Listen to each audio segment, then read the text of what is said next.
After a passionate encounter, Ethan handed me my lingerie. "Tomorrow, pack up your things and move out. Don't come back." I froze, instinctively asking, why?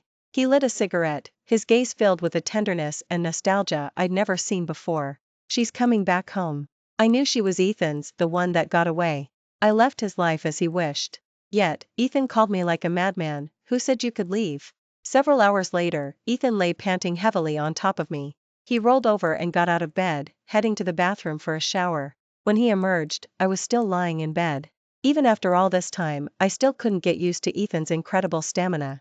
Wiping his semi-dry short hair, Ethan casually picked up the lingerie from the floor and handed it to me. "Tomorrow, pack up your things and move out. Don't come back." I had been in this kind of relationship with Ethan for 3 years. Initially, I was just his secretary. After a certain cocktail party, we both drank too much, and things naturally progressed. The first time he brought me here, he wouldn't let me stay overnight, saying he wasn't used to having someone beside him while he slept. He'd tell me to go home myself afterward.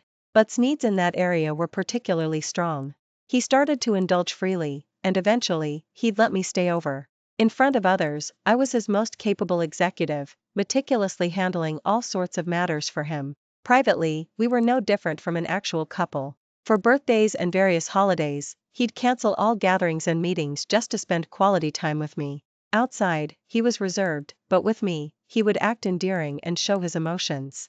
I had started to get used to this life, even beginning to fantasize about taking things further with Ethan, perhaps forming a family and truly having a home of our own. But now he was telling me not to come back. My hands paused as I fastened my bra. I subconsciously retorted, "Are you going on a bus? An S trip?" "How come I don't know?" Ethan lit a cigarette, calmly cutting me off. "She's coming back home." The tenderness and nostalgia in his eyes were something I had never seen before. I immediately realized that she was Ethan's, the one that got away. When things got intense, he would hold me and mumble a name in his daze. Later, I learned that she was the one that got away whom he loved but could never have. I couldn't stand the smell of cigarette smoke, and it choked me, making my voice hoarse. I asked in a strained voice, "Is she moving in?" Ethan's face was obscured by the smoke, but his voice remained soft. I saw him shake his head. "She's not like you, she's not that kind of easygoing girl. I'm worried that if she comes to find me, she'll overthink it if she sees your things. Really, she's so innocent, she doesn't even let me kiss her, let alone sleep with her." I silently finished the unspoken sentence for Ethan. Fighting back the sting in my eyes, I got up and began to put on the clothes scattered on the floor. My dress had been torn, so I found a pair of long pants in the closet and put them on. Then I started packing. "No need to rush. Why don't you leave tomorrow?" Ethan walked over and buried his head in my neck, his voice still in its usual endearing tone. "I want to eat the beef noodles you cook."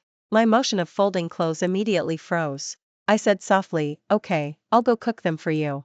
I turned on the stove, waited for the water to boil, put in the noodles, and when they were cooked, I fished them out and arranged the braised, sliced beef on top.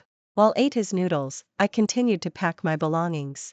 I had lived here for 3 years, yet when I finally moved out, all my things fit into one suitcase. Most of it was my personal lingerie. All the daily necessities and dinnerware set I had bought for him after moving in. I didn't take a single item with me. When I pulled my suitcase into the living room, Ethan pointed to the kitchen cabinet. "Didn't you really like that dinnerware set?"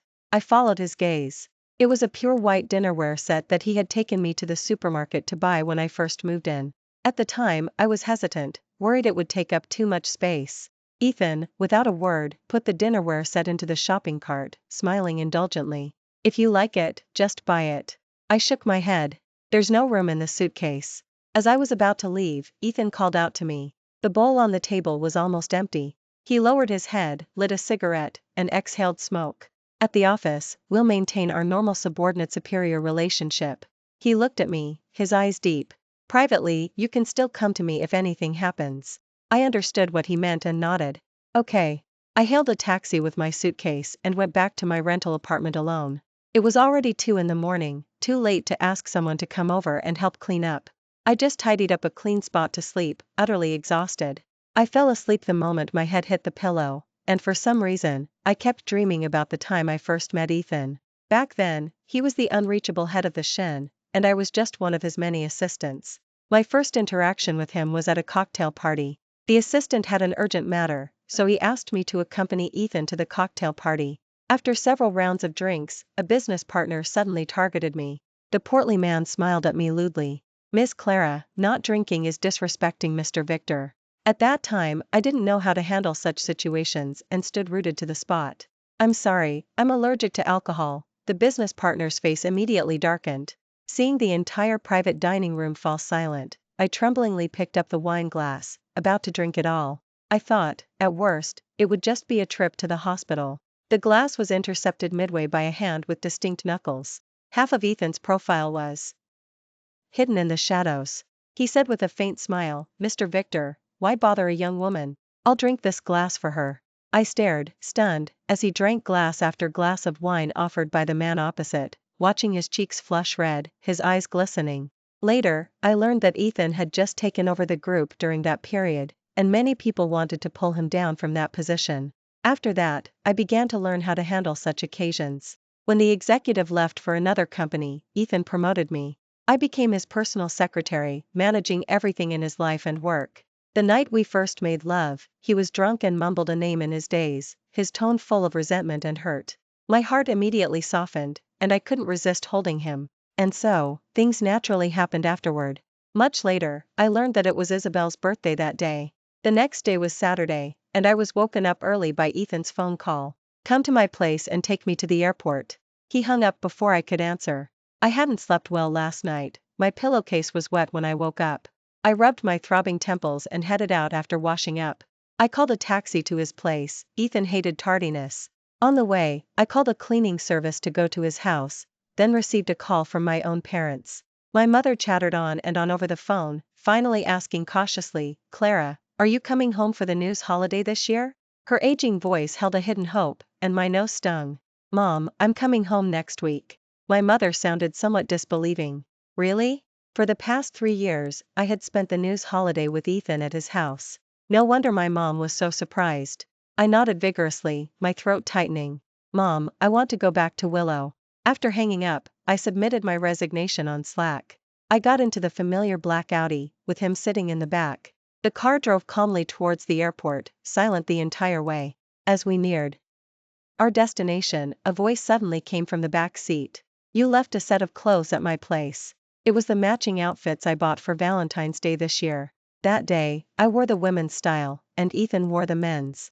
We had a blast all day, as if we were a real couple. I had briefly owned him for one day.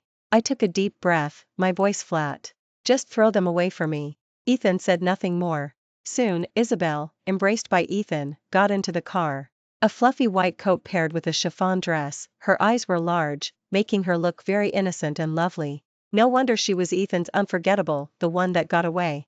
Isabelle linked her arm through Ethan's, sticking out her tongue at me. "Sister, could you please help me with my suitcases?" Ethan acted as if he hadn't heard anything. I glanced at her, got out of the car without a word. I knew girls had a lot of things, but I hadn't expected Isabelle to bring back 5 large suitcases at once. I used every ounce of strength I had to lift them all into the trunk, my arms already shaking and aching. The moment I got into the car, the lively conversation behind me was interrupted. Ethan took out his cigarette pack, picked up a cigarette, but then put it back, seemingly thinking of something.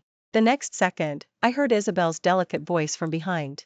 "Brother, you haven't quit smoking yet? I hate the smell of cigarettes." Ethan immediately put the cigarette pack back, ruffling her hair. "Liam and the others rented out the venue to welcome you back. Do you want to go?" "Of course." Isabelle nodded, then her eyes widened as she looked at me. "Sister, why don't you come along too? It'll be livelier with more people." I pursed my lips, wanting to refuse. Ethan spoke up. "Isabelle finally came back home, don't be a spoilsport." In the end, I went anyway. As soon as Ethan and Isabelle appeared, Ethan's friends immediately surrounded them. Led by Liam, everyone started teasing. "Sister-in-law, you're Finn. Ally back home. In the years you were gone, Ethan was practically a man pining for his love. Haha, you came back to get married, didn't you? When's the wedding?" "I'll definitely be there, a big cash gift envelope is guaranteed." Isabelle buried her face shyly in Ethan's chest. Ethan laughed and playfully scolded, "Go on. Don't scare your sister-in-law. If there's good news, you'll definitely be the first to know." The two entered the private room amidst the cheers of the crowd.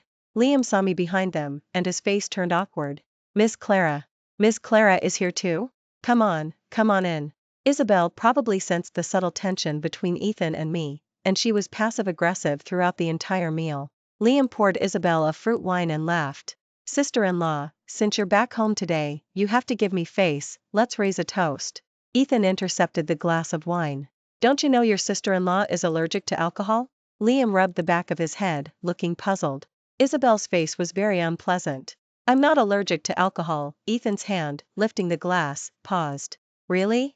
I misremembered. Isabelle turned her head and saw the juice in my glass, her face growing even more displeased. Why isn't sister drinking? She raised her glass, tilted her head, her eyes full of malice. Could it be that you don't welcome me? I glanced at Ethan, he was looking straight at me, his thin lips parted. Clara, just have one drink, don't be a spoilsport. I took a deep breath, picked up the red wine glass in front of me, and drank it all. Cheers immediately erupted in the private room. Soon, I started breaking out in a rash, a dense rash spreading to my neck. Someone saw it and exclaimed in surprise, "Ah, you're allergic." Ethan casually glanced up, his tone indifferent. It's fine, she won't die. The meal lasted a long time. After a few drinks, Ethan's friend remarked, ultimately, it has to be Ethan who's so devoted. Isabelle left so resolute. Illy back then, and you waited for her for 3 years. Liam was also drunk, burping as he put a hand on Ethan's shoulder. I thought you and Clara were going to be together. You two were so good these past 3 years. Isabelle stared at me intently, her eyes filled with undisguised malice. Besides being brother's secretary, does sister have any other identity I don't know about? Ethan raised an eyebrow. Clara, why don't you tell her, what's our relationship? I laughed, as if I had heard something amusing. Ms. Isabelle, please don't overthink it. Mr. Ethan and I are just a superior and employee. After the dinner, Ethan was somewhat drunk. In his dazed state, he instinctively pulled me close, his voice softening. Clara, will you take me home? He leaned on my shoulder, more dependent than ever, burying his head in my neck and rubbing against me, like a kitten acting endearing with its owner. Do you really think we're just, don't you know? I didn't catch his last words. The next second, Ethan was yanked back. Isabelle, like a competitive rooster, supported Ethan, her tone aggressive. Sister, as a subordinate, it's better to keep a distance from a boss who already has a fiancé, to avoid gossip. Don't you think? I nodded expressionlessly. You're right. For a week, unless it was work-related, Ethan and I had no private contact. The HR system approval for my resignation letter was quick. The final approval required Ethan's signature. I printed a physical copy and walked into Ethan's office, handing him the resignation letter. He was on the phone, his tone exceptionally gentle. Ethan signed his name with a few quick strokes, without even looking at it. I turned to leave but was called back by him. Tonight, I'm proposing to Isabelle. You can leave work early this afternoon to set up the venue. Ethan leaned back in his leather chair, giving the instruction indifferently. I nodded, indicating I understood, and asked him, anything else? He stared at me intently, as if trying to discern some other emotion on my face, but eventually just looked away. I left work an hour early and went to the address Ethan had given me. After 3 years together, I knew his preferences inside and out, but I never expected the last thing I'd do for him was set up his proposal site. I closed my eyes, trying hard to blink away the soreness and tears welling up. After an hour, I had finished decorating the proposal venue. I intended to leave directly, but I unexpectedly saw Isabelle. Upon seeing me, she acted exceptionally delighted, as if she had completely forgotten our last unpleasant parting. She affectionately linked her arm through mine, looking entirely like a good sister. Sister, I'm so glad you're here. I need to put on my dress, could you help me? I had no reason to refuse and agreed.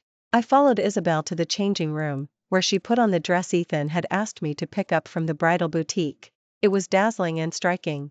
I remembered, when this dress first came out, I held the magazine, unable to put it down. When saw it, he said, "You like it so much? I'll buy it for you." I never imagined that, barely half a year later, this dress would appear on Isabelle. Sister, does it look good? Isabelle's skin was very fair, and in this dress, she seemed to glow. It's beautiful.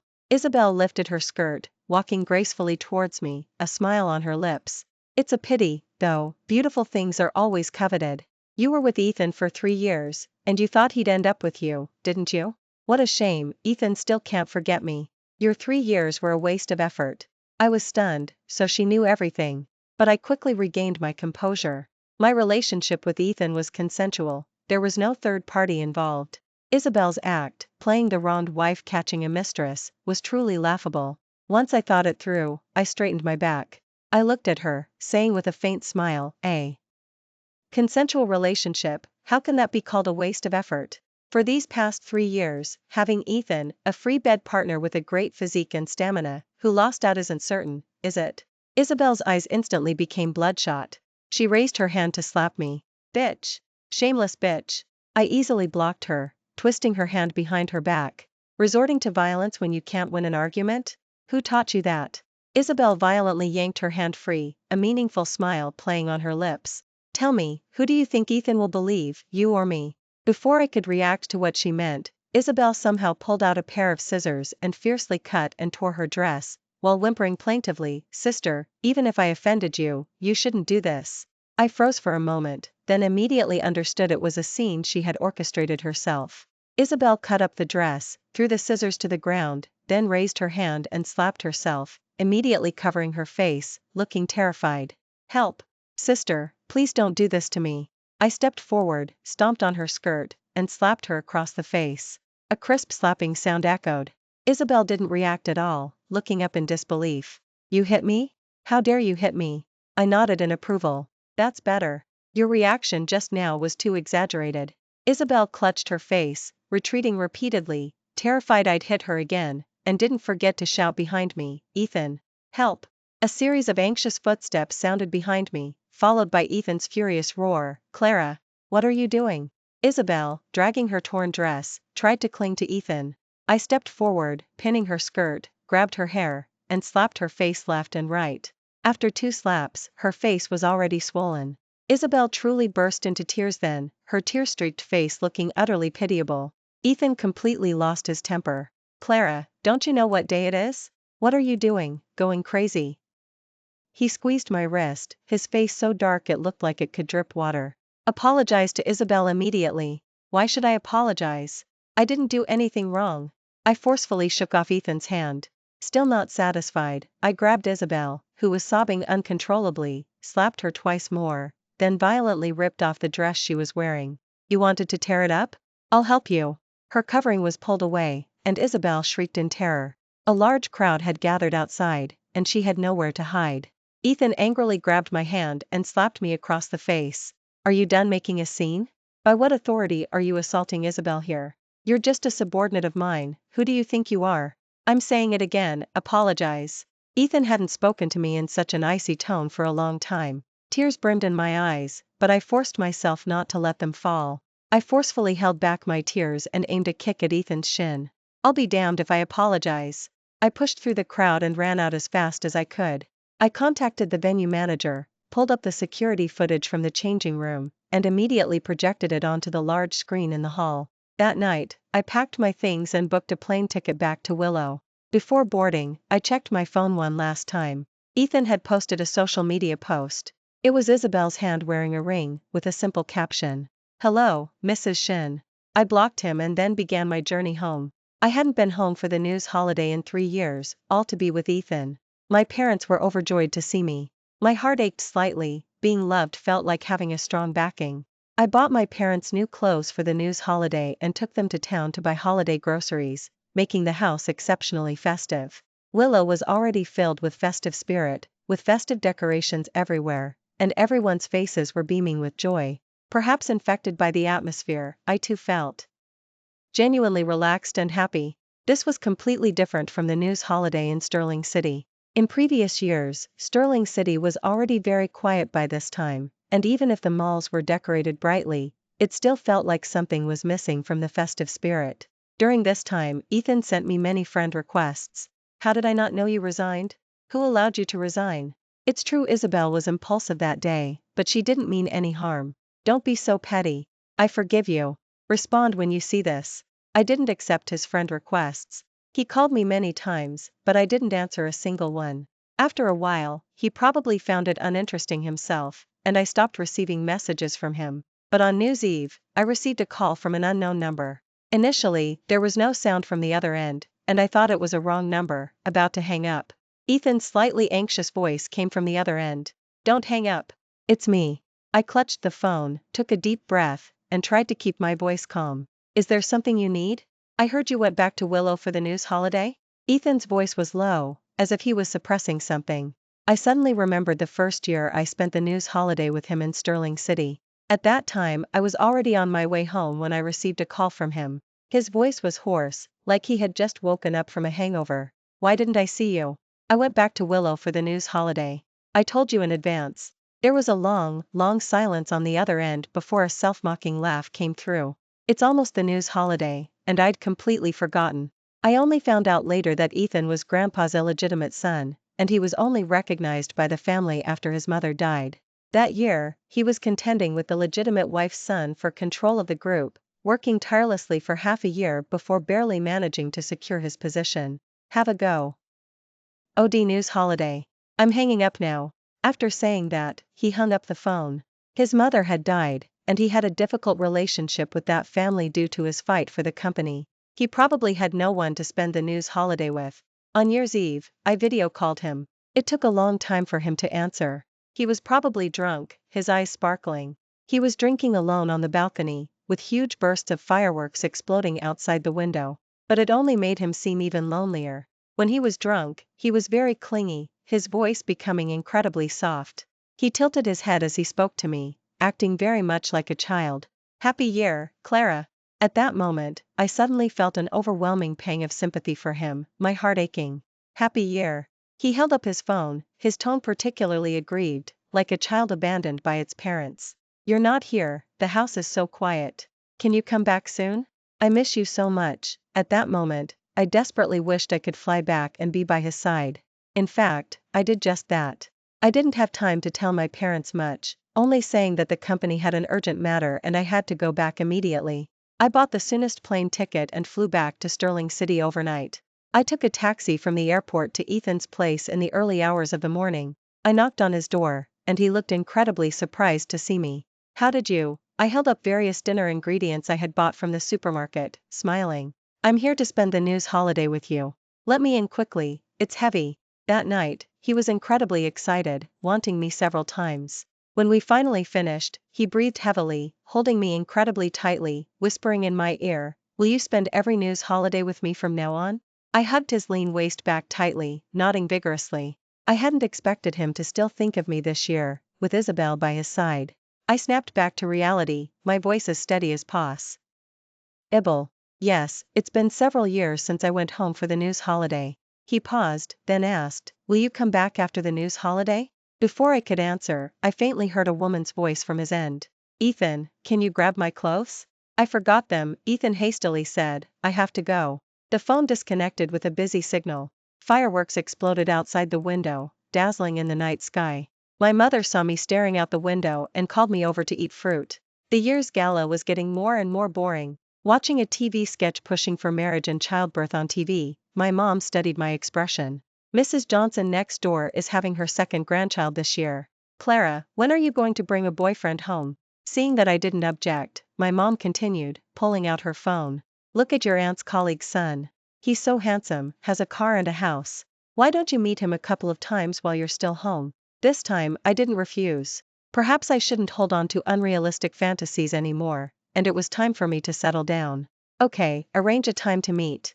My mom was incredibly surprised and hurried off to make a phone call. On the third day of the new holiday, as arranged by my mother, I met the man. He worked in Sterling City, his family background was good, and he was quite handsome. He extended his hand to me, his eyes bright. "Hello, my name is Daniel." We both had a good impression of each other, and both our parents were even more satisfied. But I never expected Ethan to suddenly appear and interrupt the blind date. He casually sat down beside me. Daniel looked a little flustered and asked me, "Who is this?" "I'm her boss." I couldn't help but correct him, "Ex-boss. I've already resigned."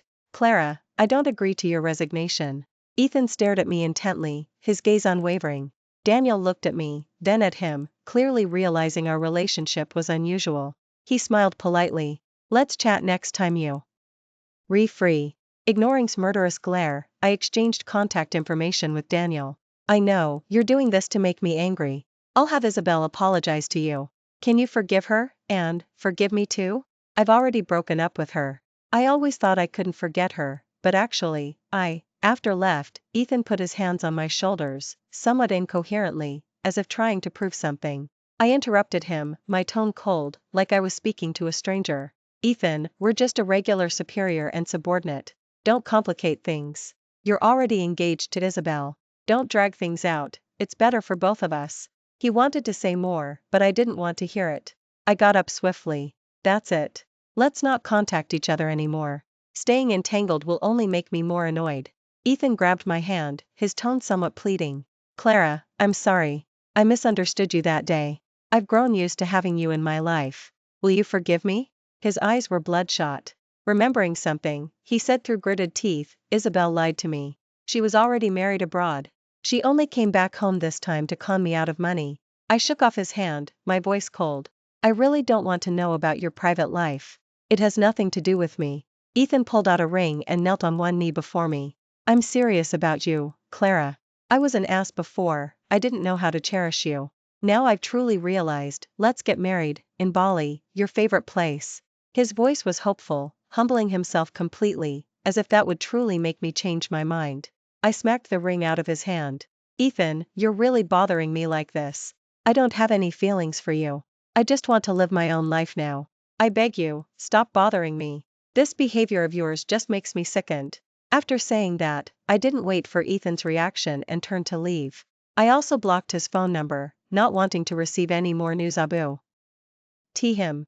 I left decisively that day, leaving no room for negotiation. After the news holiday, Daniel and I slowly got serious, and we were already discussing marriage. Ethan and I hadn't seen each other for over half a year. It was strange. I used to think he was someone I'd spend the rest of my life with, but now he seemed nothing special. The next time I heard about him was from a former colleague. I heard Mr. Ethan cancelled his wedding with Isabelle. They were already preparing for it, but I don't know why. Honestly, we all thought you and Mr. Ethan would end up together. After all, the way he looked at you was truly unusual. I smiled, my heart feeling nothing. Really? Mr. Ethan and I were just superior and subordinate. Another half year passed, and it was already the end of the year. This year, I used all my savings to open a flower shop in Willow, and business was quite good. Life passed peacefully, I was with my parents, and time was tranquil. I was very satisfied with this kind of life. At the end of the year, Daniel asked if I could accompany him to a conference. I thought about it and agreed. I just didn't expect to run into Ethan there. After a year, he had grown much thinner, and his demeanor had settled. He had shed his immaturity, becoming more composed and self-possessed. He saw me and walked over to greet me. Long time no see. I greeted him and waved to Daniel in the distance. Ethan followed my gaze, his face darkening, his voice strained. I thought you weren't serious about him. My smile remained unchanged. I don't play games with emotions. I'm always serious about relationships. Ethan could no longer maintain his composure, becoming anxious. I thought you'd come to your senses after a year. I was wrong back then, but actually, it was always you I liked. I interrupted him, holding up my hand to show him the diamond ring on my finger. I'm getting married. Ethan seemed to collapse in that instant, shouting, impossible. When you were with me, you were so happy, how could you possibly? His commotion was too loud, instantly drawing the attention of those nearby. Ethan walked over, standing beside me, asking in a low voice what was happening. Before I could speak, Ethan swung his fist at Daniel's face. I screamed, Ethan, are you insane? I quickly stood in front of Daniel, anxiously checking his injuries. Fortunately, there was no serious harm. I pulled Daniel and turned to leave. Ethan didn't follow, and I didn't look back. The conference proceeded smoothly, and I didn't see Ethan again in the latter half. After the conference, I called a designated driver and got into the car with Daniel. Ethan ran out, his eyes red, his voice hoarse, blocking my hand as I closed the car door. Can you really not forgive me? Just as I was about to speak, Daniel handed Ethan an invitation. Mr. Ethan, you're welcome to attend our wedding. The car drove smoothly along the road. In the rearview mirror, Ethan slowly bent down, clutching the invitation in his arms. I averted my gaze and met Daniel's concerned eyes. I took his hand. It's all in the past now. He squeezed my hand in return. Yes, it's all behind us. Life is still long, and Ethan was just a fleeting presence in mine. My future lies in tomorrow. Extra, Ethan's perspective. Liam and the others said I was deeply devoted, waiting 3 years for Isabelle. Honestly, I couldn't even tell if I still loved Isabelle. Waiting for her had just become a habit.